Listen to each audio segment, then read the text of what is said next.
Olá, seja bem-vindo ao nosso momento de reflexão. É uma bênção ter você conosco, muito bom ter sua companhia e o nosso desejo é que Deus te abençoe profundamente com a sua palavra. Nós estamos estudando uma série de mensagens com o título Emoções. Nós sabemos que tudo aquilo que a gente tem vivido nos dias atuais tem desajustado as nossas emoções e, infelizmente, quando nós não estamos com a nossa saúde emocional em dia, isso prejudica em muito os nossos relacionamentos e também a nossa saúde física. Então, nós temos buscado semana após semana respostas bíblicas para a ansiedade, para a ira, para a amargura, para o desânimo, para a solidão. E hoje nós iremos estudar um dos assuntos mais esperados para esta série de mensagens. Estima-se que 350 milhões de pessoas de todas as idades sofram com esse transtorno que iremos estudar hoje. Eu me sinto numa responsabilidade muito grande em tratar desse assunto. Falar sobre esse assunto não é nada fácil. Estudar sobre esse assunto é pesado, é trabalhoso, porém é relevante e mais necessário do que nunca. Depressão. Para muitos, o mal do século. Este é o nosso tema de hoje. E eu gostaria de compartilhar com vocês, logo nesse início, um verso de uma canção escrita por Tom Jobim e Vinícius de Moraes. Essa canção chama-se A Felicidade. E tem um verso que diz assim: a tristeza não tem fim, a felicidade sim. Parece que esse verso desta canção resume um pouco do que é a depressão. A depressão, ela é caracterizada por uma tristeza profunda que parece não ter fim. Ela está associada a sentimentos de dor, de amargura, de desencanto, de desesperança, de baixa autoestima, de culpa. O escritor de política, cultura e psicologia, Andrew Salomon, ele disse: a depressão é como um parasita que suga a seiva da nossa vida. O pastor Hernandes Dias Lopes, ele disse que a depressão é o cárcere da alma, a masmorra das emoções, o cativeiro que priva milhões de pessoas de nutrirem na alma a esperança do amanhã. A depressão, ela é classificada como uma doença. E essa doença, que possui várias causas, ela atinge ricos e pobres, jovens e velhos, doutores e analfabetos, religiosos e ateus. Infelizmente, há duas posições muito equivocadas e cruéis que circulam no meio cristão evangélico sobre esse assunto, e eu gostaria de compartilhar rapidamente com você. A primeira delas liga a depressão à ação demoníaca. Já ouviu pessoas dizendo que depressão é coisa do diabo, né? Os defensores dessa vertente afirmam que as pessoas deprimidas estão oprimidas e até possuídas por demônios. E a segunda interpretação liga a depressão a algum pecado específico ainda não confessado. Ou seja, uma pessoa ela fica deprimida porque esconde algum pecado que precisa ser confessado e abandonado. São aquelas pessoas que pensam assim: fulano está depressivo porque está em pecado, tem algum pecado escondido aí. Isso é lamentável. Eu gostaria de deixar bem claro que sim, É verdade que uma pessoa ela pode ficar deprimida em virtude de seu envolvimento com demônios e também como resultado de algum pecado escondido. Uma das causas da depressão é sim o pecado. Porém, uma pessoa ela pode ser afligida pela depressão mesmo levando uma vida cheia do Espírito Santo, porque o pecado não é a única causa da depressão. Preste atenção, por favor. Assim como um indivíduo cheio do Espírito Santo pode ter um problema cardíaco, também uma pessoa pode estar plena da presença de Deus e enfrentar o drama da depressão. Interessante que John Piper, em seu livro O Sorriso Escondido de Deus, ele fala sobre 3 homens piedosos. Ele vai falar de David Brainerd, ele vai falar de John Bunyan, que foi o escritor do livro O Peregrino. Ele vai falar de William Cowper, que sofreram amargamente com a depressão. Mas se você estuda a biografia desses homens, você vai ser inspirado, motivado a viver uma vida de total consagração a Deus, porque era assim que eles viviam. Eram homens tementes ao Senhor, porém eles lutavam com a depressão. Muitos crentes fiéis passam por esse vale dessa doença dolorosa. Quantos pastores eu conheço, quantos amigos, colegas de ministério que eu conheço que sofrem com este mal. De uma vez por todas, meus queridos, entenda isso: depressão não é pecado. E sim, é possível ter um relacionamento com Deus e ser vítima deste mal que tem atingido a grande parte da população mundial. Vamos acabar de vez com esse tabu, por favor. Até mesmo personagens bíblicos passaram por essa terrível luta.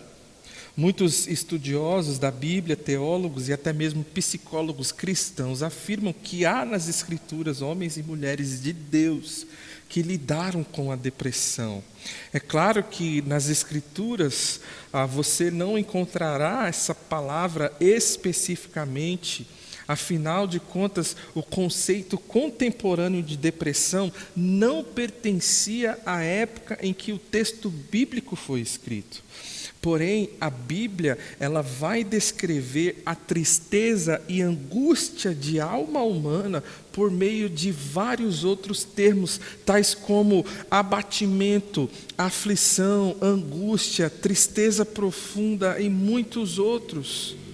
Então, meus irmãos, consequentemente, é possível extrair lições e princípios inspirados para a luta contra a depressão, a partir da observação de como os personagens bíblicos lidaram com suas persistentes sensações de tristeza e perda de interesse pela vida.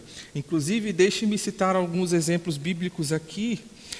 Moisés, ele se entristeceu com o pecado do seu povo. Em outras ocasiões, Moisés ele se queixou da ingratidão da multidão, que reclamava copiosamente. E em Êxodo capítulo 32, versículo 32, Moisés chega no ápice de sua tristeza. Diante do pecado dos israelitas, Moisés ele chega a pedir a Deus que o risque de seu livro. Olha o ponto que Moisés chegou. Noemi, por causa da fome, ela saiu de Belém e partiu para Moabe juntamente com seu marido e seus 2 filhos. Lá, seus 2 filhos, eles se casaram, mas tempo depois, os 3 homens, seu marido e seus 2 filhos morreram, os 3 morreram. Noemi retorna para Belém na companhia de Ruth, sua nora, e ao chegar na terra natal, ela adota outro nome. Noemi, ela adota o nome de Mara, que significa amarga. Ela diz em Rute, capítulo 1, versículo 20: porque grande amargura me tem dado o Todo-Poderoso. Olha, não me chama mais de Noemi, eu quero que vocês me chamem de Mara, porque a minha vida, meu coração é amargo. O que falar de Jonas, que no capítulo 4 de seu livro, ele pede que Deus tire sua vida. Capítulo 4, versículo 3, Jonas disse assim: porque melhor me é morrer do que viver. Quantas pessoas, meus irmãos, que lutam com a depressão, têm esse sentimento ou fazem esse pedido para Deus também: tira a minha vida, porque para mim melhor é morrer do que viver. Olha só o exemplo desses personagens. Mas eu quero te convidar a juntos estudarmos o exemplo do maior e mais importante personagem da Bíblia. Sabe quem é? Jesus. Inclusive, a Bíblia é um livro sobre Jesus. E talvez você esteja pensando: nossa, mas Jesus, o Filho de Deus, o próprio Deus, ele passou por um momento de profunda tristeza, de abatimento, de angústia? Sim. A Bíblia conta para nós que no Getsêmani, o Senhor ele foi tomado de tristeza e angústia e disse aos seus discípulos exatamente assim: a minha alma está profundamente triste até a morte. E comentando esse trecho, John Piper, um dos grandes nomes da teologia, ele vai dizer que as atitudes de Jesus nesse momento de aflição apontam alguns passos importantes na luta contra a depressão, que todo e qualquer cristão contemporâneo, ou seja, todo cristão nos dias atuais, deveria seguir nas suas lutas contra este mal. Então, o meu objetivo nesta reflexão é compartilhar com você esses passos importantes na luta contra a depressão, baseado neste momento de profunda tristeza do Senhor Jesus. Então, por favor, abra sua Bíblia em Mateus capítulo 26, do verso 36 até o verso 39. Vamos estudar esse texto. Dá um pause aí no vídeo agora, busque a sua Bíblia ou ligue o seu celular. Mateus capítulo 26, do verso 36 até o verso 39. Vamos ler juntos e mantenha a sua Bíblia aberta, porque nós vamos esmiuçar esse texto aqui, vamos mergulhar nele e tirar lições preciosas para a nossa vida. Então Jesus foi com seus discípulos para um lugar chamado Getsêmani e disse-lhes: sentem-se aqui enquanto vou ali orar. Levando consigo Pedro e os 2 filhos de Zebedeu, começou a entristecer-se e a angustiar-se. Disse-lhes então: a minha alma está profundamente triste, numa tristeza mortal. Fiquem aqui e vigiem comigo. Indo um pouco mais adiante, prostrou-se com o rosto em terra e orou: meu pai, se for possível, afasta de mim este cálice, contudo, não seja como eu quero, mas sim como tu queres. O primeiro passo que Jesus deu em seu momento de angústia e que pode nos ajudar na nossa luta, em nossas lutas contra a depressão, contra os momentos de angústia e tristeza profunda da vida é: busque companhia. Busque companhia. Em sua angústia, Jesus ele escolheu alguns amigos próximos para estarem com Ele. O texto bíblico afirma que Jesus, levando consigo Pedro e os 2 filhos de Zebedeu, começou a entristecer-se e a angustiar-se. Note que a iniciativa de Jesus em buscar a companhia dos seus amigos íntimos, no momento em que enfrentaria sua tristeza de alma, é claramente declarada por estas palavras. Jesus, ele não queria estar sozinho naquele momento. Jesus sabia da importância que é, nos momentos de dor e sofrimento, ter pessoas ao seu lado. Porém, na hora que a tristeza, a angústia, o abatimento, a aflição e até mesmo a depressão chega em nossas vidas, a primeira coisa que nós queremos fazer é nos isolar. Não queremos a companhia de ninguém. Nós queremos, pelo contrário, ficar sozinhos. Nós queremos nos esconder. Nós queremos desligar o celular e não nos comunicar com ninguém.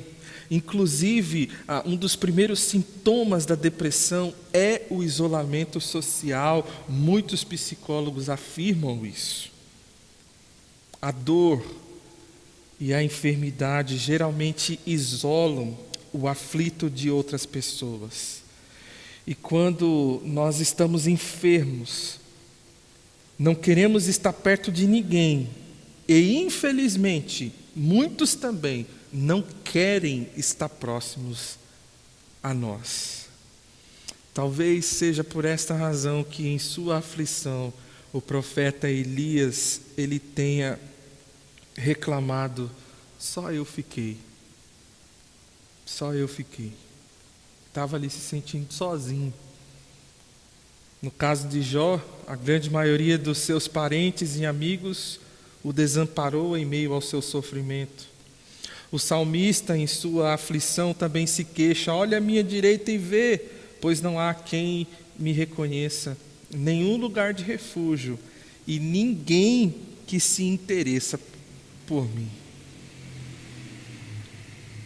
Em certo sentido, o leito do sofrimento se transforma em leito de solidão.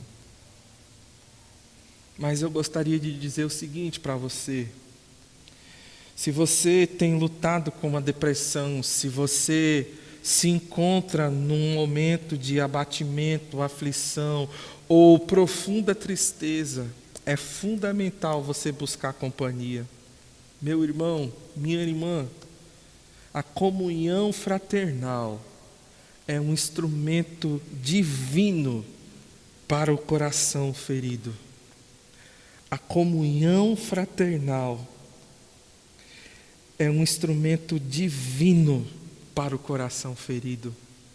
Quando os nossos olhos não enxergam uma saída, quando os nossos olhos veem apenas uma profunda escuridão, nós necessitamos ser guiados pelos olhos de quem nos ama e enxerga o melhor para nós. Quando a única coisa que o nosso coração nos diz é negativo e desesperador, nós carecemos daqueles que nos falam palavras de fé, de esperança, de amor e de carinho. Amizades não são apenas preciosas, mas extremamente necessárias nesses momentos. Jesus, mesmo sendo Filho de Deus, não abriu mão dos seus amigos neste momento de angústia. Ei, a depressão, momentos de profunda dor na vida, não se vence sozinho. Procure companhia. Siga o passo de Jesus. O segundo passo que Jesus dá na luta contra a sua profunda dor e tristeza é compartilhar a sua dor. Então esse é o segundo passo, esse é o segundo conselho que eu te dou, baseado nas Escrituras e no exemplo do nosso Mestre. Compartilhe sua dor. Em sua dor, Jesus abriu o coração para os seus discípulos. Segundo o texto bíblico, logo após se sentir entristecido e angustiado, Jesus se voltou aos discípulos e disse: a minha alma está profundamente triste até a morte. Em outras palavras, ele não cultivou sua dor em segredo, mas abriu o seu coração acerca do estado de sua alma naquele exato momento. Jesus, ele não estava apenas junto com os discípulos, Jesus fez dos seus discípulos seus amigos e sua família, e isso faz toda a diferença. Uma das coisas que mais me frustra como pastor é notar que muitas pessoas estão reunidas com a igreja, mas não fazem da igreja a sua família. Vivem repetindo alguns mantras como: estamos juntos, somos uma família, conte comigo. Estamos juntos, mas nós não nos abrimos. Estamos juntos, mas nós não compartilhamos nossas dores, viu? Estamos juntos, mas nos momentos de dor e sofrimento não buscamos ajuda uns dos outros. Estamos juntos, mas o nosso estar juntos, muitas vezes, não passa de um ajuntamento. Mas isso não se aplica apenas para a igreja. Isso se aplica também para as famílias, para os lares. Quantos casais vivem juntos, mas não vivem unidos? Não se abrem, não compartilham suas dores, suas preocupações, seus anseios um com o outro. Não buscam ajuda um com o outro. Por isso eu disse e repito, Jesus não estava apenas junto com os discípulos, mas Jesus fez dos seus discípulos, seus amigos, sua família. Isso é fundamental em momentos assim. Uma das dificuldades em ajudar aqueles que lutam com a depressão ou abatimento é o fato de que eles dificilmente compartilham sua dor com outras pessoas.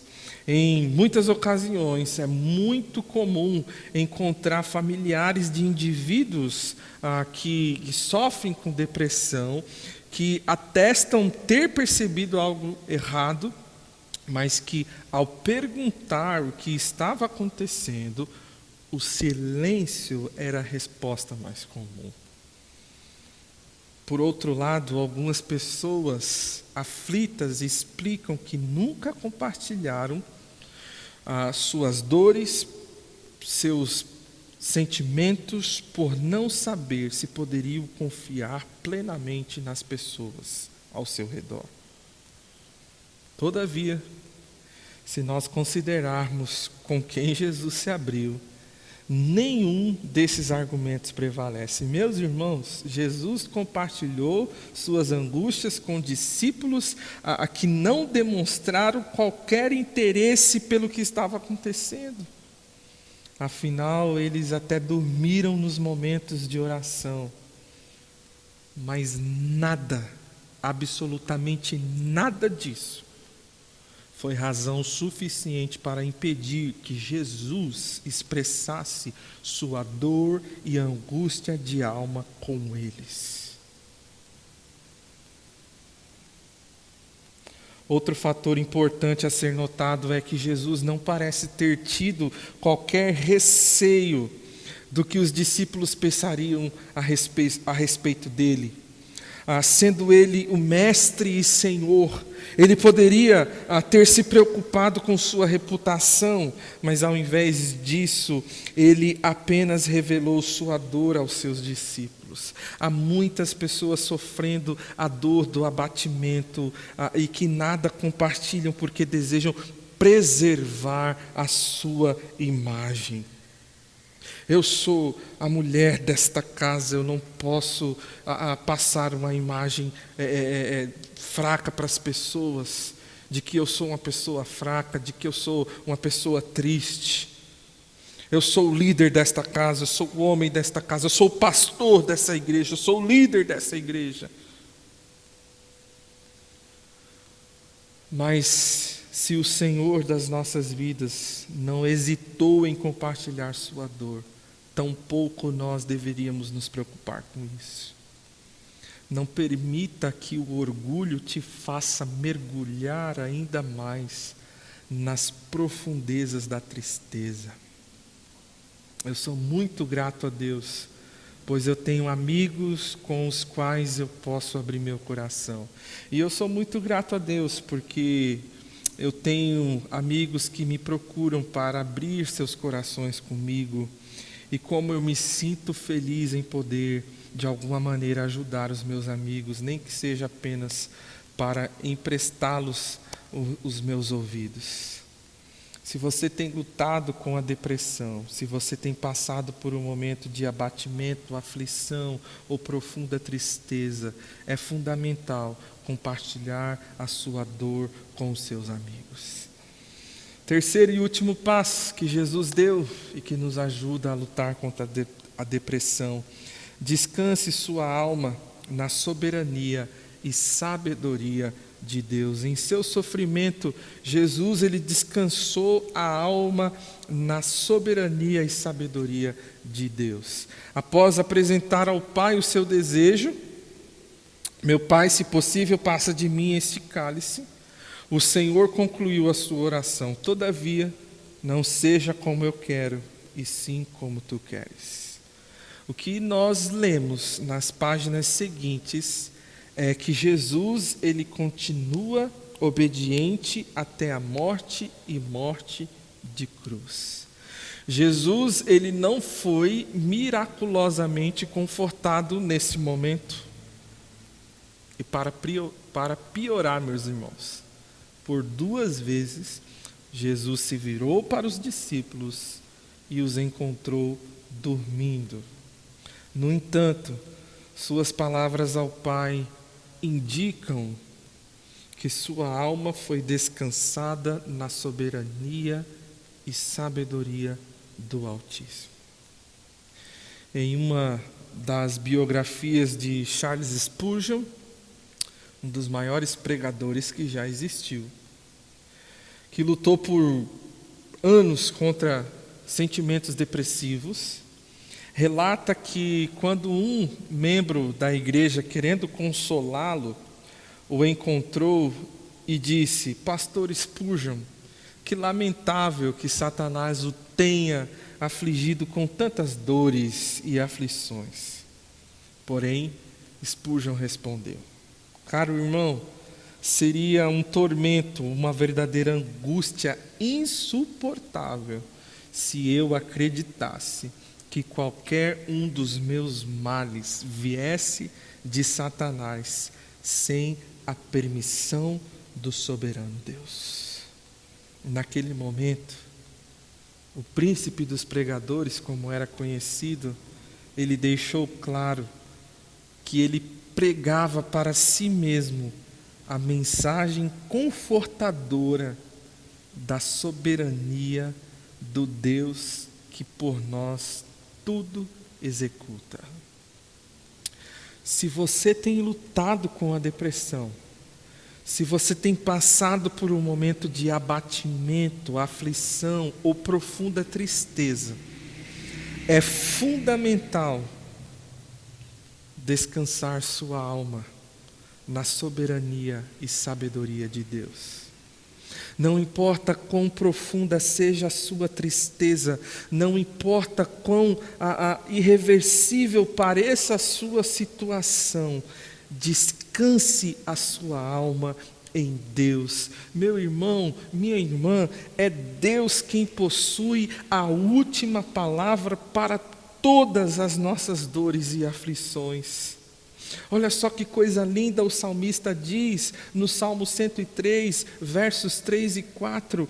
É Ele, é Deus, é o Senhor quem perdoa todos os seus pecados e cura todas as suas doenças, que resgata a sua vida da sepultura e o coroa de bondade e compaixão. Amém. Louvado seja Deus por isso. Oh, meu irmão, lembre-se, Deus é soberano. Deus é soberano, Ele está acima de tudo e de todos. Sua vida está em suas mãos, nada acontece por acaso, até mesmo o maior de todos os seus sofrimentos Deus usa para o seu bem. Algo muito importante que vale a pena ressaltar deste trecho, neste momento é: assim como o filho não foi desamparado, nenhum dos filhos será. Você não será desamparado. Essa verdade deveria nos ajudar a descansar em Deus. De fato, a depressão é uma dor tão complexa que não se encontra tratamento ou medicina fácil para ela. No entanto, nada melhor do que o modelo de como Jesus lutou contra o abatimento de sua alma para ajudar os seus discípulos que no presente lutam contra a depressão. Até nesse sentido, Ele nos deixou exemplo para seguirmos os seus passos. Mas nós devemos nos lembrar que Cristo não é apenas nosso modelo, mas Ele é também o nosso Redentor. Não se esqueça que em nossa angústia nós podemos recorrer a Ele, pois naquilo que Ele mesmo sofreu, Ele é poderoso para nos socorrer. Se você tem lutado contra este mal, se você tem passado por dias tristes, de abatimento, aflição e dor, não se esqueça, busque companhia, compartilhe sua dor e descanse sua alma na soberania e sabedoria de Deus. Que o Senhor te abençoe e que Deus cure a sua alma de toda e qualquer tristeza. Em nome de Jesus. Amém.